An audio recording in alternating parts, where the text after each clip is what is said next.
금융위기 공포라. 이제 실물경제 위기다. 중국에 대한 이야기입니다. 부동산이 무너지더니 결국은 신탁사들까지 위기가 전이가 됐거든요. 부동산 위기가 금융위기가 됐다는 거죠. 그런데 이 부동산 위기, 금융위기 여기서 한 발 더 나아가고 있습니다. 실물경제의 그 위기가 전파되고 있습니다.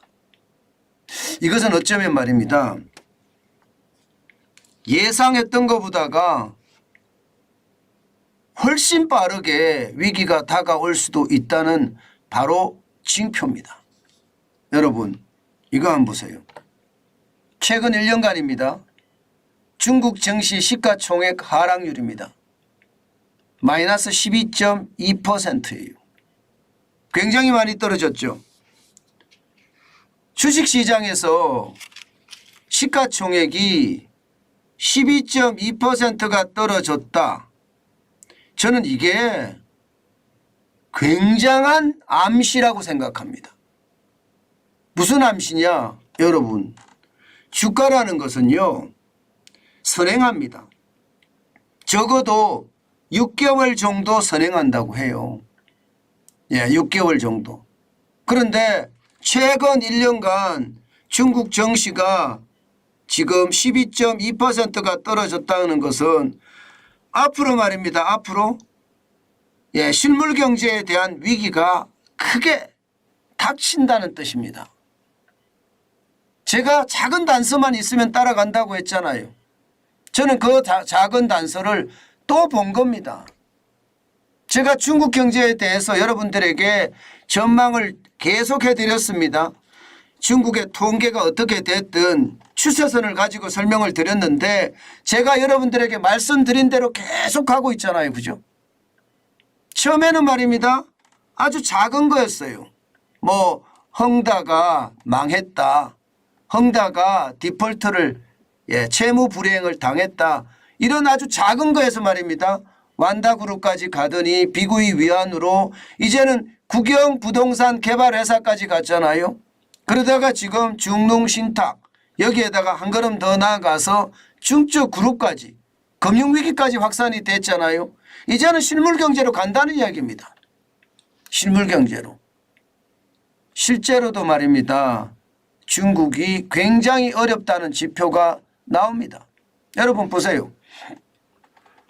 최근 1년간 주요국 시가총액 변화입니다. 독일은 17.8%가 올랐습니다. 독일 경제가 나쁘다 그러더라도요. 최근 1년간 올랐어요.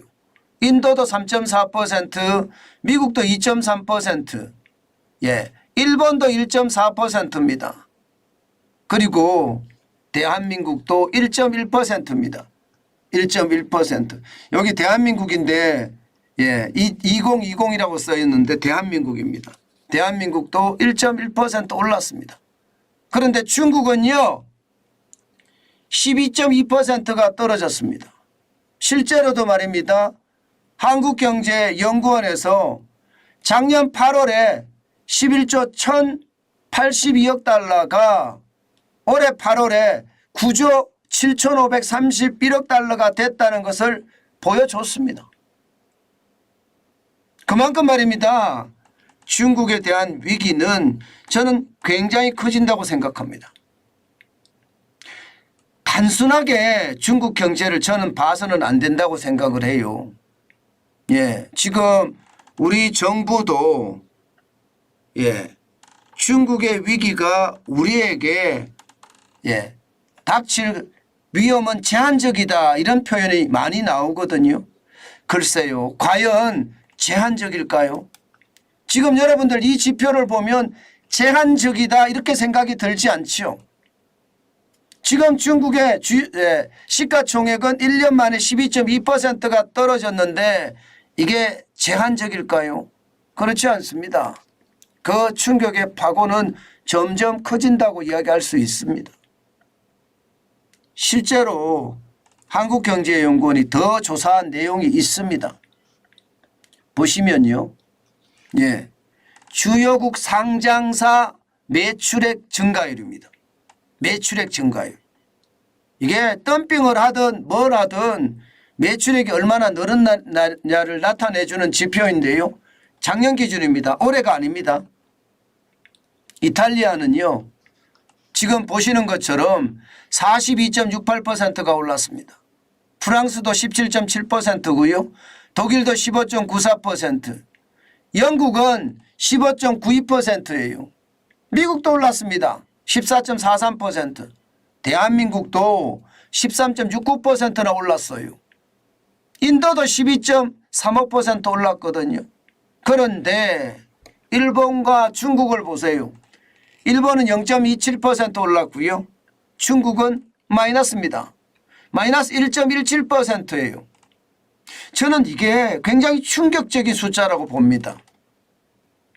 일반적으로 중국은 통제사회입니다. 그리고 기업이라는 게 이게 싼값에 그야말로 대량으로 뿌리는 걸 잘하거든요. 그런데 매출액이 떨어졌다는 것은 이거는 충격적입니다.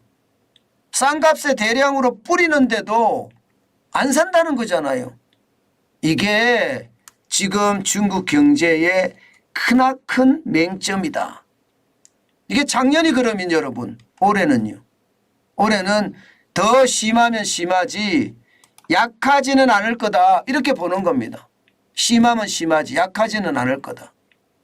그러니 시장의 위협이 크죠. 그럼 영업이익률이라도 좋아야 되잖아요. 영업이익률이 좋은가? 영업이익률은 더 나쁩니다. 뭐 뿌려대니까 말입니다. 중국 보세요. 중국 마이너스 6.20입니다. 마이너스 6점. 안 그래도 중국의 기업의 부채 비율은 커진다고 하는데 영업이익률이 마이너스 6.20이면 중국의 기업은 굉장히 어려워진다는 거예요. 제가 말씀드렸듯이 싸게 그냥 전 세계에다 뿌린다는 거예요.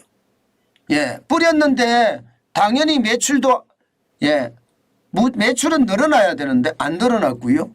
영업이익마저도 6.20이나 떨어졌습니다. 여러분 보시다시피 이탈리아는 6.99%가 늘어났거든요. 프랑스는 27.96%가 늘어났고요. 독일 어렵다 하는데도 0.95% 늘었고요. 영국은 29.95%가 늘었습니다. 대한민국도 7.45%가 늘었고요. 미국도 12.11%입니다. 인도마저도 말입니다. 영업이익률은 늘었단 말입니다. 5.52%. 일본이 마이너스 5.59%이긴 하지만 중국은 6.20%예요. 저는 이런 것을 보면서요. 결국은요. 지금 중국 경제는 굉장히 어려워질 수밖에 없구나. 이게 2022년 기준이잖아요. 2023년. 지금 비구이 위안이 터진 게 2023년이잖아요. 금융으로 전이가 된 것도 2023년이고요. 시작은 부동산발 위기였지만 이제는 금융위기나 이제는 실물위기까지도 동시에 가져간다. 이것을 보면 전체적으로는 경제위기란 단어를 쓸 수가 있겠죠. 아직까지 최악의 경제위기는 아니지만 지금 중국 경제는요. 최악의 위기로 점점 달려가고 있다 이렇게 생각이 들어요. 그 정도로 말입니다. 중국의 실물 경제가 망가지고 있다. 부동산에서 금융으로 전이가 되더니 금융에서 다시 실물 경제로 전이가 된다. 최악의 악순환이 시작이 됐다. 뭐 이렇게까지도 분석할 수 있는 지표이기도 합니다. 그러니까 말입니다. 세계 투자은행들도요. 너도 나도 중국의 성장률 전망치를 다 내리고 있습니다. 당장 보면 말입니다. JP모건이 제일 먼저 내렸거든요. 4.8%로 내렸고요. 바클레이즈는 4.5%까지 내렸습니다. UBS도 내렸습니다. 4.8%. 노무라도 4.6%까지 내렸습니다. 아마 말입니다.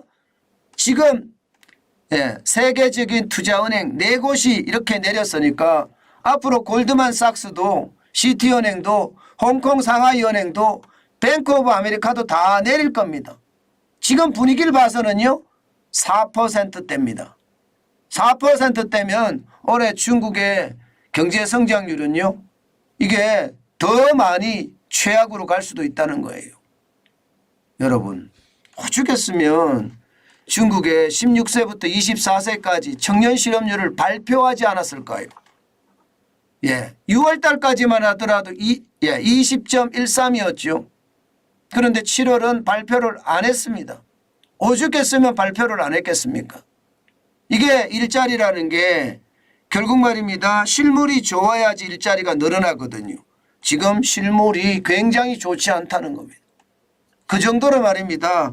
중국 경제에 대해서는 최악의 상황이라는 이야기를 계속해서 하고 있기 때문에 저는 진짜 조심하셔야 된다고 생각합니다. 시장이라는 게 그렇습니다. 요즘같이 이렇게 굉장히 충격적인 악순환으로 가고 있다는 것은 어쩌면 말입니다. 어쩌면 시장에는요. 이게 굉장히 큰 악재로 몰아칠 겁니다. 여러분 다른 건 몰라도요. 일자리가 안 늘어나잖아요. 그러면 경제가 선순환이 깨지는 것은 당연하고요.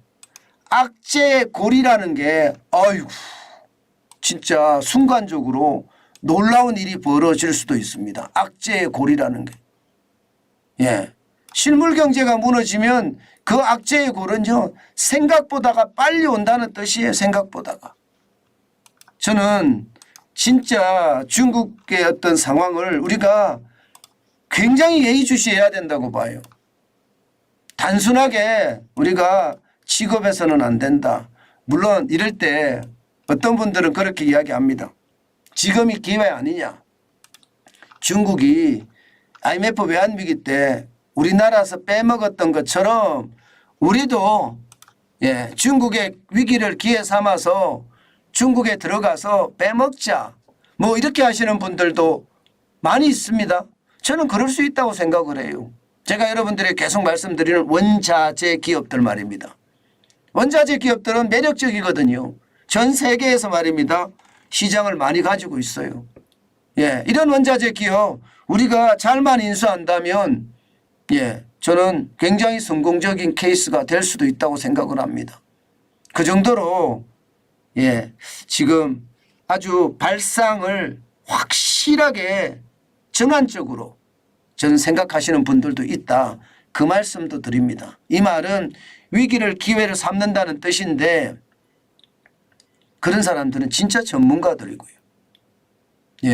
시장을 통째로 읽고 말입니다. 시장에 대한 아주 공격적인 대응을 하려는 사람들이고 우리는요. 시장을 너무 공격적으로 보지 마시고요. 생업에 열심히 종사하면서 현금을 쌓아가는 것 저는 그것만이 가장 중요한 요소다 이렇게 생각합니다. 아마 말입니다. 지금 이대로라면요. 우리 경제에서도 저는 굉장한 충격이 올 수 있다고 생각을 합니다. 많은 분들이 거기에 대한 우려를 많이 해요. 뭐 여러분도 아시는 것처럼 이제 아무래도 수출이 말입니다. 조금 좋아질라 치거든요. 그런데 이 수출이 또 앞으로 어떻게 될까? 사실은 검은 그림자가 드리워져 있다 이렇게 이야기할 수가 있어요. 뭐 상황에 따라서는 뭐 좋아질 수도 있다 이렇게 분석하시는 분들도 있어요. 저는 아니라고 봅니다. 중국은 지금까지 보면 저는 지표를 가지고 이야기를 하는데 그 지표가 아이고 이게 뭐 정확한 지표가 별로 없습니다.